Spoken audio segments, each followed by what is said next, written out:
What's up, guys? So I decided to do a little bit of different, more vlog style video today because I literally just finished signing my paperwork. In just a couple of days, I am officially gonna be a real estate agent licensed to sell houses with a brokerage. That's exciting. Hey guys, my name is Mateo Hall. For all of you that don't know, I am now an all but licensed real estate agent and self-acclaimed one of the most financially stable people out of my entire friend group. So let's talk a little bit about this and get right into the video. So a little bit of background. When you're trying to get your real estate license, you have to pass through your test, get your fingerprints, and pick a brokerage before you can even submit any of your paperwork. A brokerage is really a parent company that lets you practice real estate under. Without a real estate broker, you're not going to be able to practice your trade whatsoever unless you get your broker salesman license. So what do you look for when you're getting a broker? Well, the first thing that I was doing was I was trying to think of whether or not I wanted to go with something really big or really small. So what I did is I interviewed with both. Now, let's start with the really small broker. With a small broker, you would be able to get really hands-on and tight-knit with somebody. This particular one that I was able to interview with was actually a friend's family members that owned this brokerage. And I thought, wow, that would be really cool. I've known them for so long. So I interviewed them, thought they would be able to get a lot of one-on-one time. My thought process was, if I go with this small brokerage, I'm not just one of a couple hundred agents. I'm not one of 1,000 agents. I'm one of 10. But also, if you're going with a small one-on-one brokerage, you are definitely not getting any name brand when you're going in there.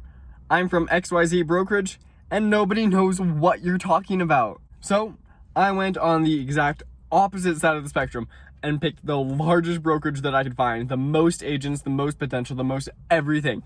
It was insane seeing how many agents they have. And I'm thinking that while I'm with them, maybe I'll join a team of an experienced realtor, someone that's been in the field.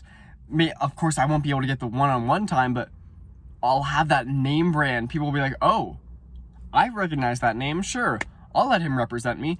That would be amazing. The things that I realized with these big brokerages is they come with some really, really big fees. Now, naturally, when I was looking this up, of course there's gonna be desk fees. There's desk fees with almost anywhere that you go. But I was not prepared whatsoever to see how large those desk fees could be. I was thinking they would be maybe 20 bucks a month. That's not too bad. You give the brokerage $20 and they let you sit there. No, it's not. A quick little side tangent. There's a lot more reoccurring monthly costs to being a real estate agent than I first realized. You're paying your MLS fees. You're paying your realtor association fees. You're paying your desk fees. It's a lot you have to keep track of, and that's something you 100% have to remember when you're getting your real estate license. So this brokerage, really big name, a lot of really, really good real estate agents, not a lot of one-on-one time. There were, granted, some training classes that were offered with it. How extensive? Not very. They even said that most of the people that they end up signing on are experienced real estate agents already. So from the beginning, I'm already thinking, oh, I'm not gonna fit in whatsoever. I'm gonna be that new guy who doesn't know what he's doing. So I find myself in a predicament. I could go with the small brokerage with no desk fees, mind you. The small brokerage didn't charge me a penny to work under their name. So I have them, and yeah, I get some one-on-one time, but also they were really focused on property management. So the small brokerage is gonna be focused on property management. I wouldn't be able to market myself very well if I don't get my property management license. So maybe they won't be a good fit. But at the same time, if I go against a larger one, I'm going against a huge names that I don't know, and I'm gonna look like a fool. So I'm thinking, all right, I have to go somewhere big. So what if the fees are outrageous? Maybe it'll pay off in the end. But then I found one more in my area. I decided to go on one more interview, one more brokerage. I've seen a really small brokerage. I've looked at a couple larger ones, and this one's huge that I'm about to interview with. Oh, and not to mention with that big brokerage, it was very corporate life. I don't like corporate life. I mean, look at me. I do YouTube as a hobby for fun in my car, and I'm only 18 years old. Granted, I love wearing a suit, don't get me wrong. I will dress up fancy every single day, but corporate life isn't for me. That's why I'm my own boss, so I don't have to do that if I don't want to. So I end up calling up this new brokerage. I ask if they have any spots open, if they're hiring whatsoever, and they say, yeah. When can you meet up? Well, I'm excited. I'm like, yeah, okay. I have work the same day. Does 5:30 work for you? Oh, well, normally we close at 5 o'clock, but I can meet up for an interview for you at 5:30. That's awesome, sure. They're really accommodating already. This person could have left. They have nothing to gain from me staying there. So I travel to the opposite side of town, and I show up a little late. Traffic isn't what I expected. I hadn't been on that side of town before. I'm getting nervous. I go into the brokerage, and I meet up with this lady. Super bubbly, super nice, super understanding. She didn't even mention that I was late. Even if she did notice, she didn't say a word. Granted, there's desk fees, and these ones aren't that bad. I can cover these desk fees just with the cash that I have on hand right now. They have an education system like I haven't seen from anywhere else. They're focusing on helping you become the best agent that you can be. Because let me tell you, that your state class isn't gonna cut it.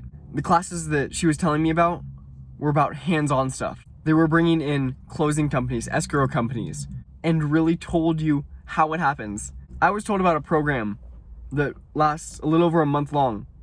And if you go to every class, she says, if you go to every class, most people have already closed on a property and are in the process of closing on their second property in a month and a half. But I'm still worried. This is a really large corporation. This is a nationwide corporation. Except not really. So with restaurants, there are franchises where corporate gives ownership to one person. They sell ownership to one person, and that one person is in charge of that franchise. This brokerage operated a lot like that. So even though they have agents all over the world, this little branch is focusing on me and its best self. I look over the fine print.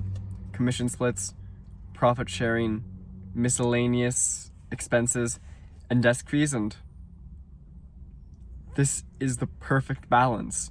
A large corporation with a small franchise focused specifically on what you need. So I decided to sign with Keller Williams. 4 agents, by agents. Like I said, I just finished up my paperwork not that long ago. So until that paperwork goes through, I'm not officially an agent there yet, but I'm excited to start. If you're having trouble picking out a brokerage, if you're having second thoughts about getting your license because you're worried about the fees that it might cost, really interview with some places. Not everywhere has a desk fee. That small brokerage that I originally interviewed with, that was the first place I interviewed, they didn't charge a single dollar to use their facilities. I think it's really important to look at that corporate atmosphere or sociable atmosphere and see what fits you best. I don't want a job that I'm gonna dread going into. That is really why I like them. Because of all the extra post-education that they are offering. There's classes almost every single day that I could go in, lectures that I could listen to from live people. And I think that if they're putting that much effort in making sure that their agents are top tier, raising them up from nothing, that right there is a sign of a good brokerage to me. And hey, if you need any help paying for all of those broker's fees, just check out the description down below. There's a $50 free credit if you sign up for a Discover card. Honestly, I would recommend to a lot of people to getting into real estate. In my opinion, it's one of the best ways for you to be your own boss. Yeah, people say you get to set your own hours. No, because if you're gonna get into real estate, you're gonna be working some hard hours. I can tell you that right now. But if you wanna be your own boss, if you wanna find an atmosphere that absolutely fit you perfectly, if you wanna invest in real estate, then sign up for a class right now. I don't have any affiliate links to this. Sign up for a real estate class in your state. Find a broker that fits you. And don't hesitate to ask any questions down in the comments below. Thank you guys so much for watching. If you haven't already, go down to the description and get your free stocks from Webull. Just by depositing $100, you can get a couple free stocks valued up to $1,600, which is absolutely insane that to think for only $100 you can get $1,600. It completely baffles me. While you're down there, go ahead and sign up for Robinhood. Say you don't have $100, just by creating an account, you get an entirely free stock. Until next time, guys, I'm really glad I got to do this little update video for you. I have to go into work. I'll see you next time until we continue our financial journeys.